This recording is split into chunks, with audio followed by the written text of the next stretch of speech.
Hello, in this video I'm gonna show you how to install Opera browser on your Samsung Galaxy A53 5G. So in order to do that, we'll need to open our Google Play Store and start searching for an app. Now here we want to write Opera browser and hit the search button. Now select this app and press install. When the installation process is done, click on the open.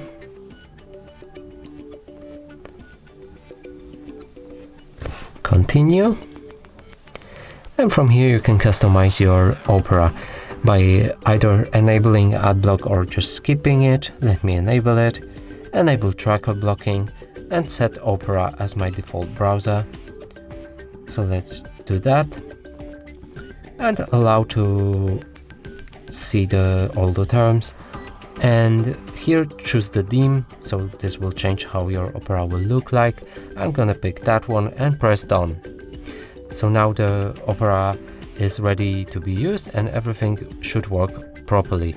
And that's it for this video. Hope you like it. Please consider subscribing to our channel, leave a like and a comment below.